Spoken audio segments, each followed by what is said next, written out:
হযরত মুহাম্মদ সাল্লাল্লাহু আলাইহি সাল্লামের ওফাতের পর যে চারজন সাহাবী তার প্রতিনিধিরূপে রাষ্ট্র পরিচালনার দায়িত্ব পালন করে যান, ইসলামের ইতিহাসে তারাই খলিফায়ে রাশিদিন। তারা হলেন হযরত আবু বকর রাদিয়াল্লাহু তাআলা আনহু, হযরত ওমর রাদিয়াল্লাহু তাআলা আনহু, হযরত ওসমান রাদিয়াল্লাহু আনহু এবং হযরত আলী রাদিয়াল্লাহু তাআলা আনহু। তারা ইসলাম ধর্ম ও মুসলিম রাষ্ট্রের মঙ্গলের জন্য আল্লাহ ও তার রাসূলের নির্দেশিত পথ অনুসারে নিজেদের ব্যক্তিগত জীবন এবং রাজ্যের শাসন কার্যাদি সুষ্ঠুভাবে পরিচালনা করে গেছেন।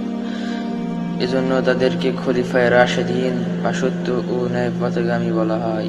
এ চারজন খলিফার সবাই মহানবী সাল্লাল্লাহু আলাইহি সাল্লামের নিত্য সহচর ছিলেন এবং তারা সবাই তার ঘনিষ্ঠ আত্মীয়স্বজনও ছিলেন। ইসলামের প্রথম খলিফা হযরত আবু বকর রাদিয়াল্লাহু তাআলা আনহু মক্কার বিখ্যাত কুরাইশ বংশের বনী তাইম গোত্রে 573 খ্রিস্টাব্দে জন্মগ্রহণ করেন। তার পিতার নাম ছিল ওসমান এবং তার মাতার নাম উম্মুল খায়র সালামা।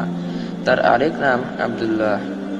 হযরত আবু বকর রাদিয়াল্লাহু তাআলা আনহু বাল্যকাল হতেই তার ভালো ব্যবহার, পরোপকার, মানবতাবোধ ও বিচক্ষণতার জন্য সমসাময়িকদের মধ্যে সম্মানিত ছিলেন।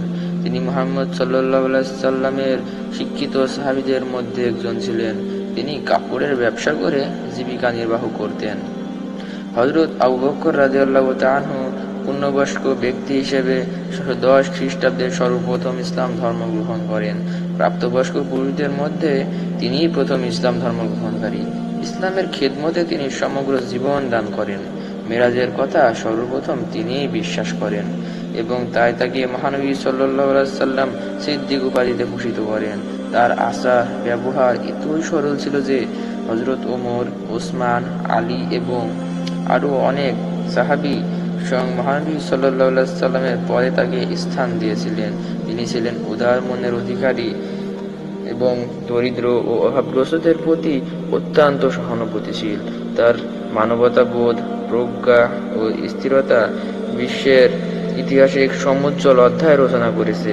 তিনি মদিনার মসজিদ গৃহ ও মহানবী সাল্লাল্লাহু আলাইহি সাল্লামের বাসগৃহ নির্মাণ এবং তাবুক অভিযান ছাড়াও বদর, উহুদ ও খন্দক যুদ্ধে প্রচুর অর্থ ব্যয় করেন।